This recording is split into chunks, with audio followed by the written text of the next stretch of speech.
हिंदी की online classes में आप सभी विद्यार्थियों का एक बार फिर से स्वागत है।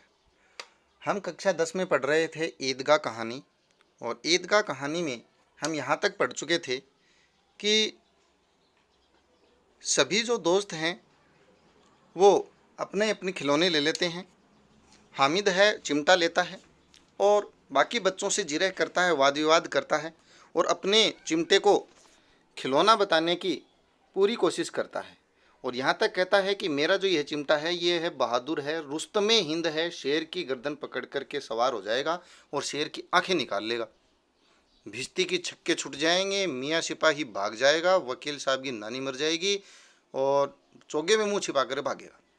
ये वार्तालाप सभी मित्रों के बीच चल रहे थे। इसी बीच कहानी आगे बढ़ती है और मोहसिन कहता है, एड़ी चोटी का जोर लगाकर, एड़ी चोटी का जोर लगाना मुहावरा है, पूरी ताकत लगा करके कहता है, अच्छा पानी तो नहीं भर सकता ना चिमटा। हामिद ने चिमटे को सीधा खड़ा करके कहा, भिश्ती को एक डांट लगाएगा तो दौड़ा हुआ पानी लाकर उसके द्वार पर छिड़कने लगेगा। ये है तर्क हामिद के, शानदार तर्क। मोहसिन परास्त हो गया इसी लाइन पे, इसी बात पर महमूद ने कुमुक पहुंचाई। महमूद ने व्यंग्य किया चोट की, अगर बच्चू पकड़ा जाए तो अदालत में बंधे बंधे फिरेगा, तब तो वकील साहब के पैरों पड़ेंगे ना, उससे पूछना पड़ेगा ना, वकील साहब तो छुड़ाएंगे अगर पकड़ लिया जाए पुलिस के द्वारा। हामिद इस पर प्रबल तर्क का जवाब नहीं दे सका कि अब क्या करें भाई। उसने पूछा, हमें पकड़ने कौन आएगा जी, मुझे पकड़ने के लिए कौन आएगा।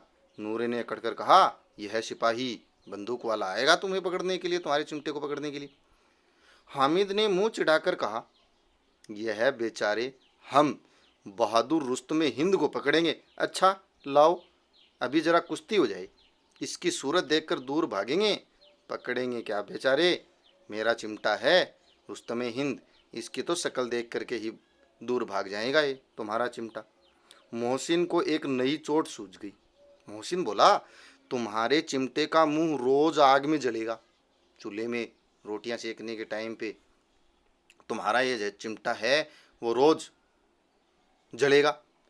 उसने समझा था कि हामिद लाजवाब हो जाएगा, कोई जवाब नहीं देगा, जवाब नहीं दे पाएगा, लेकिन यह बात हुई नहीं, ये बात नहीं हुई। हामिद ने तुरंत जवाब दिया, आग में बहादुरी तो कूदते हैं जनाब, तुम्हारे यह वकील सिपाही भिश्ती लोंडियों की तरह घर में घुस जाएंगे, लड़कियों की तरह डर जाएंगे, भाग जाएंगे। आग में कूदना वह काम है जो रुस्तमे हिंद ही कर सकता है। रुस्तमे हिंद है मेरा चिमटा। महमूद ने एक जोर लगाया, वकील साहब कुर्सी मेज पर बैठेंगे, तुम्हारा चिमटा तो बावर्ची खाने में जमीन पर पड़े रहेगा। बावर्ची खाना यानी रसोई घर, रसोई घर में जमीन पर पड़ा रहेगा, और हमारे जो खिलौने हैं वकील साहब सिपाही कुर्सी मेज पर बैठेंगे। इस तर्क ने सम्मी और नूरे को भी सजीव कर दिया। ये वाला तर्क मजबूत था और दोनों जो साथी थे वो और ज़्यादा सजग हो गए। बोले, अच्छी बात कही भाई, कितने ठिकाने की बात कही है पट्टे ने, बंदे ने। चिमटा बावर्ची खाने में पड़े रहने के सिवा और क्या कर सकता है भाई, यही तो कर सकता है। हामिद को कोई पकड़ता हुआ जवाब न सूझा। इस बार जब पकड़ता हुआ जवाब, कोई सही तर्क न सूझे तो व्यक्ति क्या करता है, धांधली शुरू करता है, बेईमानी शुरू करता है। तो उसने धांधली शुरू की, मेरा चिमटा बावर्ची खाने में नहीं रहेगा, वकील साहब कुर्सी पर बैठेंगे तो जाकर उन्हें जमीन पर पटक देगा और उनका कानून पेट में डाल देगा। क्या बात कही है, उनका कानून उनके पेट में डाल देगा। बहुत ही शानदार जवाब। इस जवाब के आगे सारे के सारे फैल, क्यों, बात कुछ बनी नहीं। खासी गाली गलौज थी, कानून को पेट में डालने वाली बात छा गई, लेकिन ऐसी छा गई कि तीनों सूरमा मुंह ताकते रह गए, मानो कोई देलचा कनकोवा किसी गंडे वाले कनकोए को काट गया। ये लाइन अच्छी है, इसके माध्यम से क्या कहना चाहते हैं, धेलचा, धेलचा मतलब धेले का, धेले का, कनकोआ यानी पतंग, धेले का पतंग मतलब चार आने का पतंग, ये मान के चलो, चार आने का पतंग। और किसी गंडे वाले कनकोए को, कनकोआ यानी पतंग, गंडे वाला यानी कीमती, कीमती पतंग, बड़ी पतंग को काट जाए। पतंग उड़ाते समय कोई 4 पैसे का पतंग किसी बड़े पतंग को काट जाए तो वो 4 पैसे का कनकुआ उस समय कितना इतराता है। इसी प्रकार तीनों सूरमा बेचारे देखते रह गए कि हामिद ने ये क्या बात कही। कानून मुंह से बाहर निकालने वाली चीज़ है, उसको पेट के अंदर डाल दिया जाना बेतुकी सी बात होने पर भी नयापन रखती थी, कानून पेट में घुसेड़ देना। इसलिए बेचारे चुपचाप रह गए। हामिद ने मैदान मार लिया। मैदान मार लिया मतलब जीत गया उनसे वाद विवाद में। उसका चिमटा रुस्तमे हिंद है, इस भारत का सूरज है। अब इसमें मोहसिन, महमूद, नूरे, सम्मी किसी को भी आपत्ति नहीं हो सकती थी। बात सभी के फिट बैठ गई, चिमटा रुस्तमे हिंद है। विजेता को हारने वालों से जो सत्कार मिलना स्वाभाविक है वह हामिद को भी मिला। भाई विजेता है वो जीतता है तो हारने वाला क्या करता है, उसका आदर सत्कार करता है। उसी प्रकार जीता कौन, हामिद। हामिद को क्या मिलना चाहिए, आदर मिलना चाहिए, सम्मान मिलना चाहिए। मिलेगा, बिल्कुल मिलेगा। औरों ने 3-3, 4-4 आने पैसे किए, खर्च किए, पर कोई काम की चीज़ नहीं ले सके।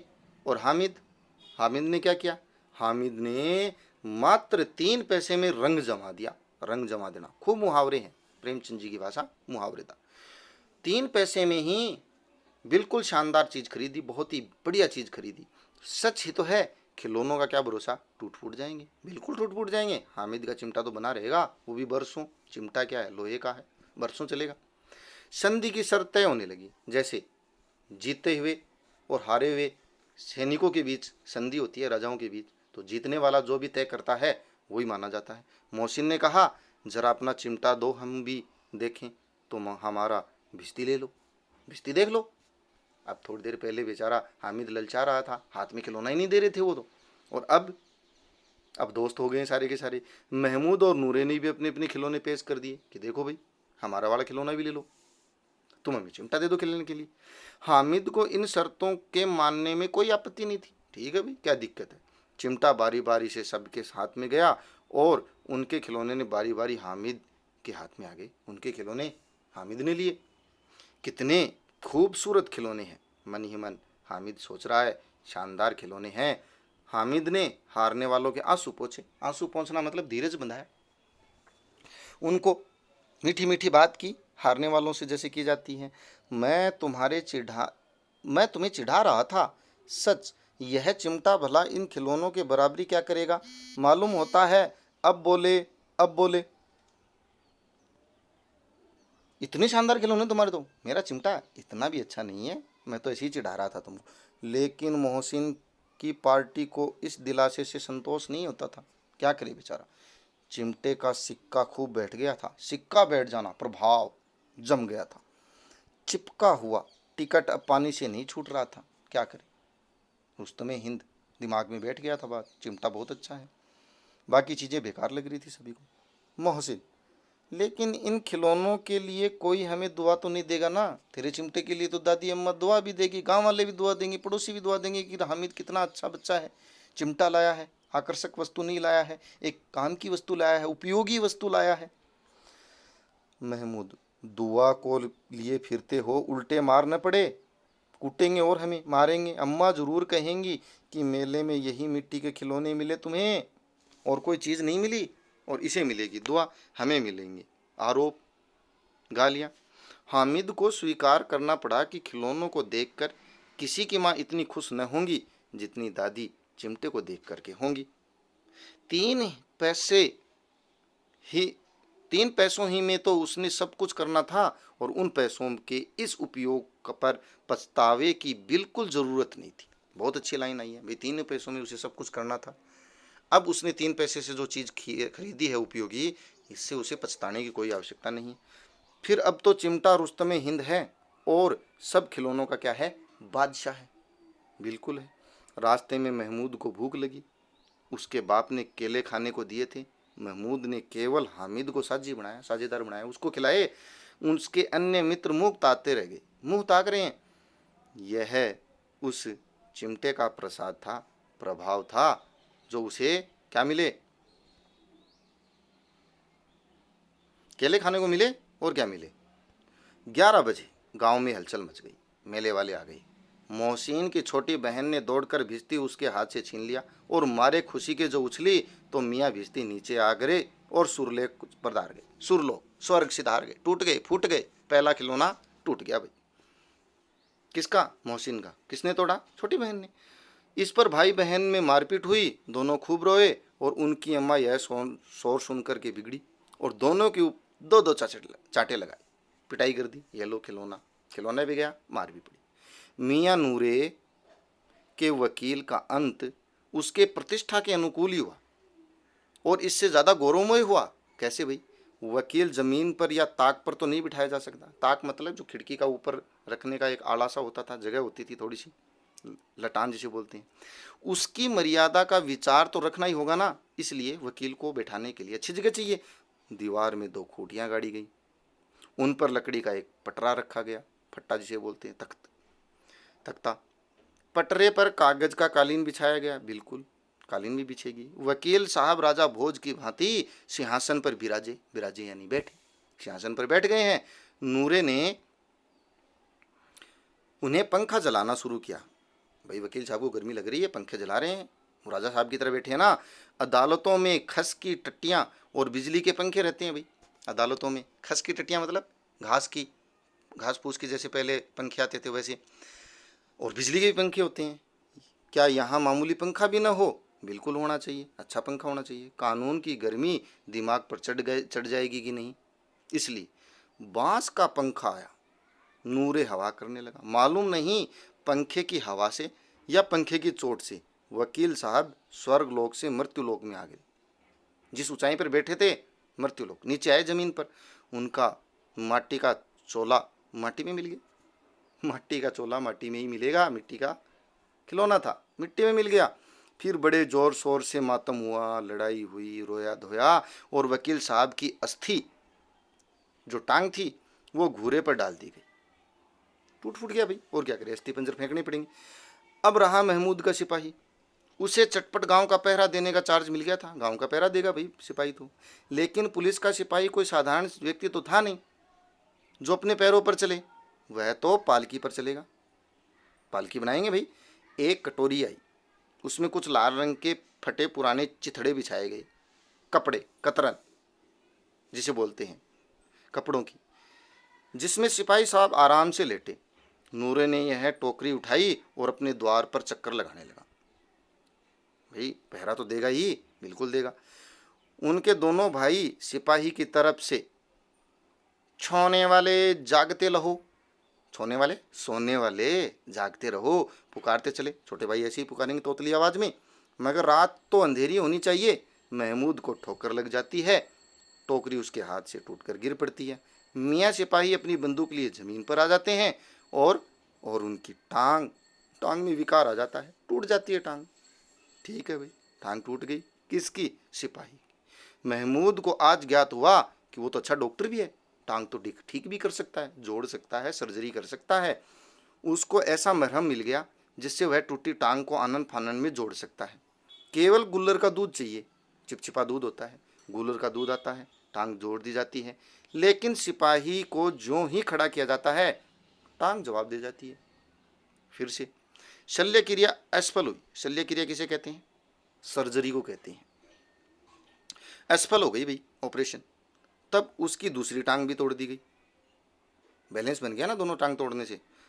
अब कम से कम वह एक जगह आराम से बैठ तो सकता है, एक टांग से तो वो चल भी नहीं सकता था ना, न बैठ सकता था, इसलिए दोनों टांग तोड़ करके एक जगह बिठा दिया गया। अब बेचारा सिपाही क्या हो गया? सन्यासी हो गया, एक जगह ही बैठ सकता है। अब वह सिपाही सन्यासी हो गया, अपनी जगह बैठा बैठा पहरा देता है। कभी कभी देवता भी बन जाता है, उसके सिर का जालरदार साफा खुरच दिया जाता है। अब उसका जितना रूपांतर चाहो कर सकते हो। कभी कभी तो उसे बाट का काम भी लिया जाता है। अब बेचारे उस खिलौने से और क्या काम मिले, खिलौना तो टूट फूट गया था ना, इसलिए बाट का काम भी ले रहे हैं। अब मियाँ हामिद का हाल सुनिए। अमीना उसकी आवाज़ सुनते ही दौड़ती है। उसकी दादी उसे गोद में उठाकर प्यार करने लगती है। सहसा उसके हाथ में चिमटा देख करके चौंकी। यह चिमटा कहाँ था? मैंने मोल लिया है। कै पैसे का? कितने पैसे में मोल लिया है? 3 पैसे दिए। अमीना ने छाती पीट ली, रोई। दुखी हुई, परेशान हुई। कैसा बेसमझ लड़का है, दोपहर हुआ, कुछ खाया न पिया, लाया क्या? चिमटा। सारे मेले में तुझे और कोई चीज़ नहीं मिली जो यह लोहे का चिमटा उठा लाया बेवकूफ़। हामिद ने अपराधी भाव से कहा, तुम्हारी उंगलियां तवे से जल जाती थीं, इसलिए मैंने उसे लिया। अपनी दादी से कहता है कि तुम्हारी उंगलियां तवे से जल जाती थी ना, इसलिए मैंने तुम्हारे लिए ले लिया उसे। बुढ़िया का क्रोध तुरंत स्नेह में बदल गया, प्यार में बदल गया। और स्नेह भी वह नहीं जो प्रगल्भ हो, दिखाविया हो, साधारण हो, और वह अपनी सारी कसक शब्दों में बिखेर देता है, ऐसा नहीं था। यह मूक स्नेह था, खूब ठोस मजबूत प्रेम, रस और स्वाद से भरा हुआ। बच्चे में कितना त्याग है, कितना सद्भाव है, कितना विवेक है। इतना विवेक, इतना सद्भाव तो बड़े में भी नहीं होता जितना हामिद में, छोटे से बच्चे में। दूसरों को खिलौने लेते खाते देख इसका मन कितना ललचाया होगा। इतना जब्त इससे हुआ कैसे? ये छोटे बच्चे ने इतना जब्त कैसे किया अपने मन के भावों को? दूसरों को खाते हुए, खिलौने देखते हुए, खरीदते हुए देखा तो कैसे अपने मन को दबाया होगा। वहाँ भी उसे अपनी बुढ़िया दादी की याद बनी। अमीना का मन गदगद हो गया, भावुक हो गया। और अब वह एक विचित्र बात हुई, हामिद के इस चिमटे से भी विचित्र। बच्चे हामिद ने बूढ़े हामिद का पार्ट खेला। बच्चा हामिद था, वो तो बूढ़ा हामिद हो गया। और बुढ़िया अमीना बालिका अमीना बन गई, छोटी बच्ची की तरह। वह रोने लगी, दामन फैलाकर हामिद को दुआएं देती जाती थी और आंसू की बड़ी बड़ी बूंदें गिराती जाती थी। हामिद इसका रहस्य क्या समझता कि दादी क्यों रो रही है बच्चों की तरह, और हामिद क्यों बड़ों की तरह इतना समझदार हो गया है इस समय। ये देख करके इस कहानी का ये जो पार्ट था, अंतिम चरण जो था, क्लाइमेक्स तो जो था, बड़ा भावुक कर देने वाला था, बड़ा अच्छा था। यहाँ से प्रश्न भी बन सकते हैं कि किस प्रकार हामिद बड़ों का पार्ट खेलता है और दादी अमीना बच्ची बन जाती है और बच्ची की तरह रोने लग जाती है। हामिद के इस त्याग के कारण, प्रेम के कारण, विवेक के कारण। चलिए फिर प्रश्नों पर चर्चा कर लेते हैं। क्या कहते हैं प्रश्न? प्रेमचंद के पहले कहानी संग्रह का नाम सौजे वतन। बिल्कुल। दुकानदार ने हामिद को पहली बार चिमटे की कीमत बताई थी 6 पैसे। बिल्कुल 6 पैसे बताई थी। इसके पीछे आंसर भी शायद दिए हों, नहीं दिए हैं। चलो, हामिद की दादी का नाम अमीना। बिल्कुल। हामिद ने चिमटा कितने पैसे का खरीदा? 3 पैसे का खरीदा। बिल्कुल। हामिद ने कौन सा खिलौना खरीदा? महमूद ने। ईद किस महीने में आती है? ईदगाह किस लेखक की रचना है? प्रेमचंद की है, रमज़ान के महीने में आती है। और महमूद ने कौन सा खिलौना खरीदा? ये आपको याद होना चाहिए, ये आप तय करेंगे, साधारण सी बातें हैं। हामिद के चरित्र की कोई 3 विशेषताएं बताओ। त्यागी है, तर्कशील है, और दादी से स्नेह करता है। भावुक है, विवेकी है।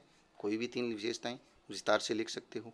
हामिद ने चिमटे की उपयोगिता को सिद्ध करते हुए क्या क्या तर्क दिए? बहुत सारे तर्क दिए।